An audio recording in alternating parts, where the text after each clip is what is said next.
What's up, you guys? My name is Aubrey, this is my channel, and today I'm going to talk to you about one of the toughest lessons that you can ever learn. You see, a couple of years ago, I lost my business, and with losing that business, I lost my sole source of income. As you can probably imagine, losing my business had a pretty big impact on my finances, and as a result, a couple of months after I lost my business, I was completely broke. Now, this period of my life was incredibly difficult, and it was a period that I never ever want to live through again.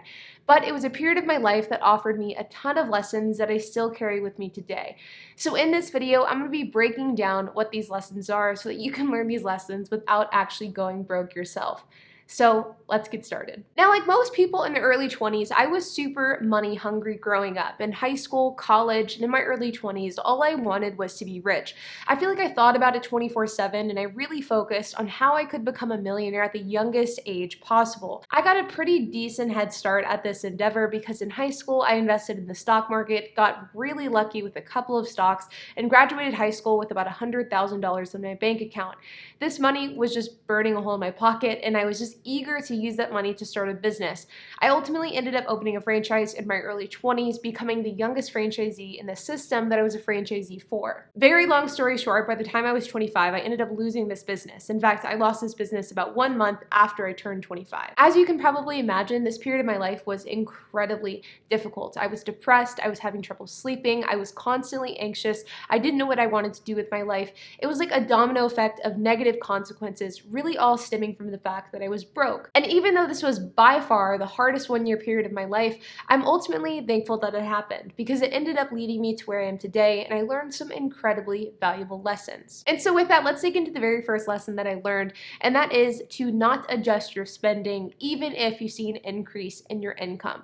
This is something that is so incredibly important, and you see it all the time. You see these people who see an increase in their income, and thus they increase their spending. They get a raise at work, so they buy a new house, a new car. This is something that you see all the time with notable people who are making millions of dollars per year. There is story after story after story of people that were once making tens of millions of dollars per year and are now basically broke because they overspent. You cannot out-earn bad spending habits. It's as simple as that.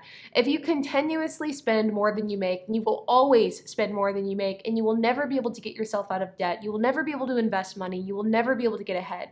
That's why so often we see people that are making $100,000, $200,000, $300,000 per year, and yet they are still living paycheck to paycheck. It's why we see people that have worked their entire life making good income, and yet when they retire, they have absolutely nothing to show for it. This is something that we've seen over and over and over again, and it's something that can be prevented by simply having some financial discipline, by making sure that you're not increasing your spending habits simply because you're making more money, and by making sure that you are investing rather than spending. It really is as simple as that, and it's something that is so incredibly important. Don't increase your spending just because you started making more money. The second lesson that I learned, and this is a lesson that truly speaks to my younger self, is that having no debt will always be better than new things. Now, what I mean by this is that so often all we want in life is a new car, a new house, new toys, and so often these come at the cost of financing them and thus putting yourself into debt. There is something incredibly nice about not having any debt, about not having any liabilities and no payments that are required to go out on a month-by-month basis.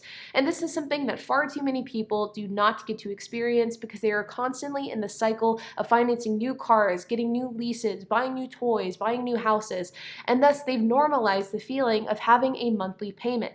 But the reality is having these monthly payments isn't necessarily normal. It's something that's become normalized. So I'm here to say that if you're somebody who likes getting these new toys, if you like getting new cars, if you like to move and find new places to live, I think that that's totally cool, and I definitely can relate to that feeling because I definitely feel that sometimes with myself, but I can assure you that having no debt will always feel better than driving that new car. The next lesson is the importance of managing your finances. Whenever I was younger, I never managed my finances closely. I knew how much money roughly I had in my bank, but I didn't really know where I was spending it, and I didn't know why it was being spent. I just would look at my Chase app, see that I had cash, and I was good to go. But whenever I was in my late 20s, after I lost my business, I really learned the hard way the importance of managing your finances to an absolute T.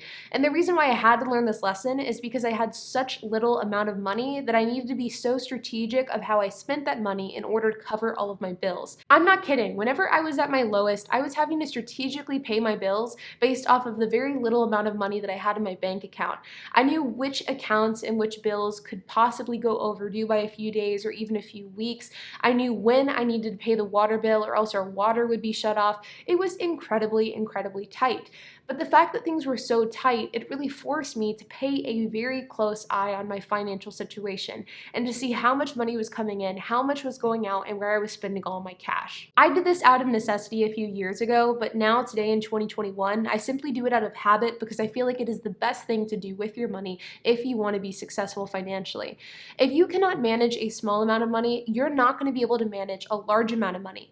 Oftentimes people feel as though making more money is the answer to their problems, but they don't actually address the fact that they are simply overspending and spending their money frivolously.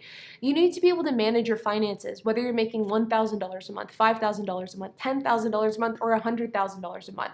You have to be able to manage your finances, and if you can't do this on a small scale, there is no chance you'll be able to do it on a large scale. Learning how to make a budget, or at least have an idea of where you're budgeting your money. I don't necessarily think it needs to be like a hard budget that you write down, but something that you can reference or something that you have in your phone showing how much money you should spend where. Additionally, knowing where your money is being spent. You have a budget, but did you actually stick to that? And additionally, knowing how much money you have coming in. Where do you have your money coming in from, and how much of it is coming in each and every month?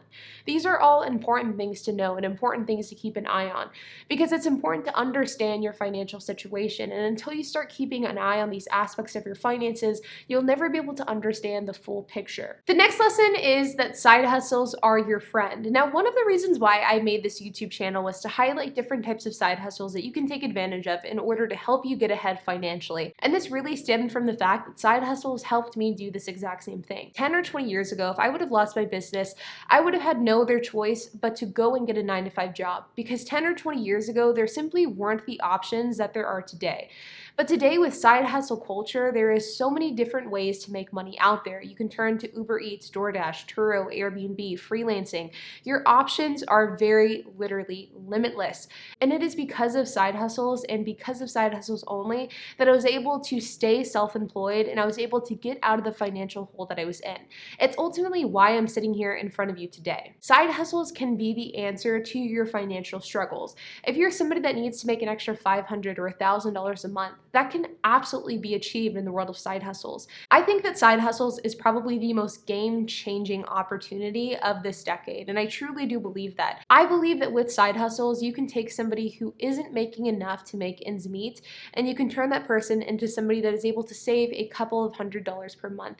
It can be an absolute game changer, and if you're somebody who's struggling financially, I would encourage you to lean into side hustles, find one that you like, and utilize that in order to make some extra cash. But with that being said, you guys, I wanted to make this video because this truly is a lesson that bears repeating. The fact is, financial literacy, being able to be financially disciplined, these are skills that are so incredibly important. And sometimes these are skills that we have to learn the hard way. I know that that was the case for me. Going broke is, I hope, a once-in-a-lifetime experience. I sure hope that I never experience that ever again. But I did learn some incredibly valuable lessons in the process, and they are lessons that I think are worth passing on to you guys. With that being said, if you have any questions, comments, if you have anything to add, I would love to hear it, so make sure to leave a comment down below. And while you guys are at it, make sure to hit the like button, hit that subscribe button, and hit that notification bell. And I will see you guys in the next video.